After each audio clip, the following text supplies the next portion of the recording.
آج بھی کشمیریوں کی حالت یہ ہے کہ وہاں نہ کسی کی عزت محفوظ ہے. تقریباً 8 لاکھ کے قریب وہاں جو ہے فوجی تعینات ہیں. میڈیا وہاں نہیں جا سکتا. پاکستان کشمیر کی وجہ سے ہی ہندوستان کے ساتھ آج تک جنگ کی حالت میں ہے اور ہماری 4 کم و بیش جنگیں ہو چکی ہیں. اور اس پاکستان کی علیحدگی بھی میں سمجھتا ہوں کہ ہندوستان کے ساتھ اسی کلیش کا ہی شاخسانہ ہے. اس وقت بھی پاکستان کے سارے عوام اور افواج پاکستان کشمیریوں کے ساتھ ہر محاذ پر، سفارتی محاذ پر اور دوسرے محاذوں پر بھی ان کے ساتھ رہتے ہیں. السلام علیکم. آج 5 فروری ہے، 2021 ہے. آج کے دن ہم یوم کشمیر کے طور پر منا رہے ہیں کیونکہ پاکستانی قوم کے دل جو ہیں وہ کشمیریوں کے ساتھ ہی ہمیشہ دھڑکتے ہیں. وہ فرمان قائد بھی ہے کہ کشمیر ہماری شاہ رگ ہے. کشمیر کی ہسٹری جو ہے وہ سب سے پہلے بیان کرنا ضروری ہے. کشمیر ہے کیا؟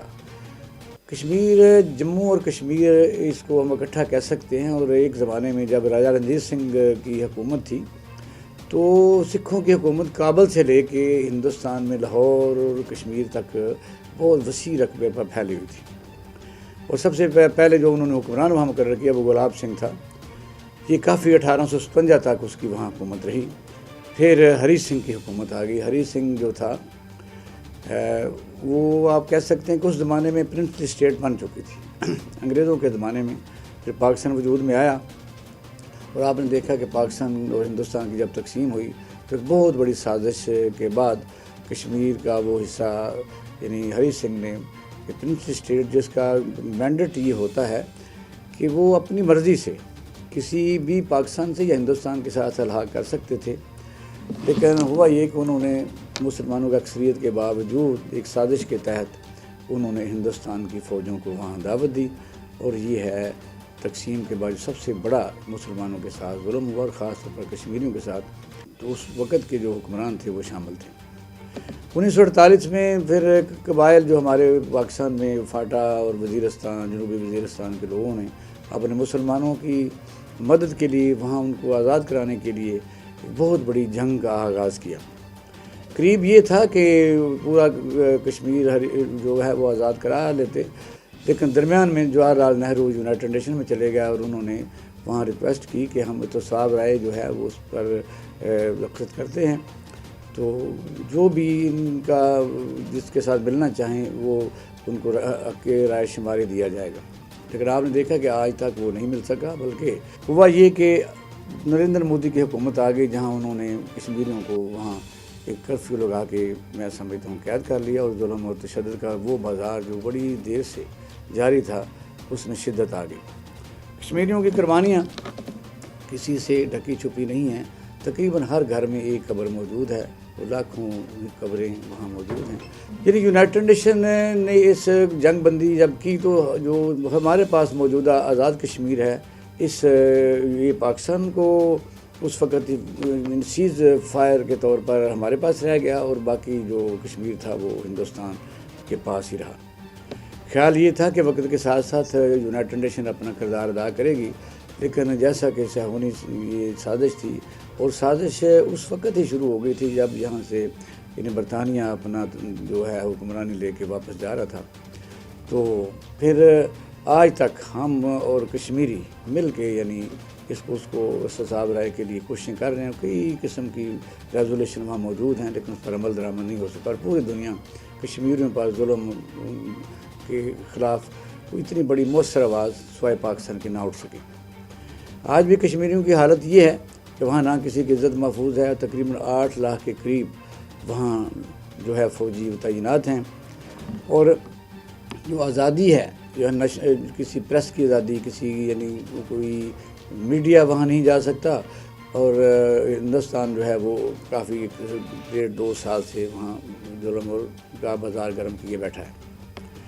صورتحال اس وقت یہ ہے کہ پاکستان نے اس میں کس حد تک کوششیں کی ہیں. پاکستان کشمیر کی وجہ سے ہی ہندوستان کے ساتھ آج تک جنگ کی حالت میں ہے اور ہماری 4 کم و بیش جنگیں ہو چکی ہیں. اور اس پاکستان کی علیحدگی بھی میں سمجھتا ہوں کہ ہندوستان کے ساتھ اسی کلیش کا ہی شاخسانہ ہے. کہنا کا صرف مقصد یہ ہے کہ پاکستان نے کشمیر کو آزاد کرانے کے لیے یا ان کا آزادی کا حق دلوانے کے لیے جس قسم کی صورتحال کا سامنا کیا ہے وہ پوری دنیا کے سامنے ہے. اس وقت بھی پاکستان کے سارے عوام اور افواج پاکستان کشمیریوں کے ساتھ ہر محاذ پر، سفارتی محاذ پر اور دوسرے محاذوں پر بھی ان کے ساتھ رہتے ہیں۔ اسی وجہ سے آپ نے دیکھا کہ ہندوستان دہشت گردی کے طور پر بھی افغانستان میں جب امریکہ آیا تو اسرائیل سے مل کے پاکستان میں جو دہشت گردی کارروائیاں ہوئیں ان میں ہمارے ملک کے اندر بھی بڑے بدبخت لوگ شامل تھے، اور تقریباً 70 سے 75 ہزار جانوں کا نذرانہ بھی ہم پیش کر چکے ہیں۔ اس پاکستان جانے کے بعد یہ 70-75 ہزار ان جانوں کا نذرانہ پیش کرنا بھی پاکستانی قوم کی بہت بڑی قربانی ہے، لیکن حالات ابھی بھی جوں کے توں ہیں۔ اور سب سے اہم بات یہ ہے کشمیریوں کی کو آزاد کراتے اور اس عمل میں ہم جس طریقے سے شامل رہے، ہمارے سارے دریا جو کشمیر سے پاکستان کی طرف آتے ہیں وہ بھی آپ نے دیکھا کہ یکے بعد دیگر ہندوستان وہاں ان کے اوپر بڑے بڑے ڈیم اور بیراجز بنا رہا ہے، اور پاکستان کا پانی بھی بند کرنے کے لیے اس کی پوری کوششیں شامل ہیں۔ آگے کیا ہوگا یہ ایک بہت لمبا سوال ہے کہ پوری جو دنیا ہے جو اس کو کہہ سکتے ہیں کہ یونائٹڈ نیشن کا وجود اس لیے آیا تھا کہ جو محکوم یا مظلوم یا اس قسم کی چیزوں اس پر انصاف کا کوئی آواز اٹھائی جا سکے، لیکن ہندوستان جو ہے وہ کسی طور پر بھی اس پر کبھی بھی عمل درآمد کرنے سے باز نہیں آیا۔ اب صورتحال یہ کہ ہم کشمیریوں کے ساتھ اس وقت بھی پاکستان کے سارے عوام اور افواج ان کے ساتھ ہیں۔ ان کے جائز حق کے لیے ہمارا مطالبہ صرف یہ ہے کہ ان کو مردم شماری کا جو حق ہے جو یونائٹڈ نیشن کے چارٹر میں ہے وہ دیا جائے۔ تو یہ دن منانے کا مقصد بیسیکلی تو یہی ہوتا ہے کہ یوم آزادی کشمیر کو تحریک کو زندہ رکھا جا سکے، اور تاکہ پوری دنیا کو ان کے مظالم، ہندوستان کے مظالم سے باخبر رکھا جا سکے۔ دنیا میں کوئی بھی تحریک کا انجام آخرکار آزادی ہی ہوتا ہے۔ آپ نے دیکھا کہ پوری دنیا میں قربانیاں تو دینی ہی پڑتی ہیں، لیکن آخرکار ہندوستان کو کشمیر سے نکلنا ہی پڑے گا اور کشمیر کے عوام کو آزادی دینی پڑے گی۔ تو آج یوم کشمیر کے حوالے سے ہمارا تو جو بالکل مختصر سا پیغام یہی ہے کہ ہندوستان کے عوام بھی اس جنگ کی وجہ سے کافی غربت کا شکار ہیں، اور پاکستان کے عوام بھی اس میں کافی متاثر ہیں۔ پھر یہ ہے کہ دونوں ایٹمی ملک ہیں، کسی وقت بھی کوئی فلیش گیم ہو سکتی ہے جو دونوں ملکوں کے لیے کوئی، میں سمجھتا ہوں کہ سوائے تباہی اور بربادی کے اور کچھ بھی اس میں حاصل نہیں ہوگا۔ وقت کا تقاضا یہی ہے کہ ہندوستان کو اس آواز کو سمجھنا چاہیے، اور اگر وہ نہیں سمجھیں گے تو آپ دیکھیں کہ سکھوں کی تحریک بھی اس کے ساتھ جڑ چکی ہے، اور ہندوستان میں کم و بیش 33 قسم کی علیحدگی کی تحریکیں وہ جنم لے چکی ہیں، کیونکہ ظلم آخر کب تک۔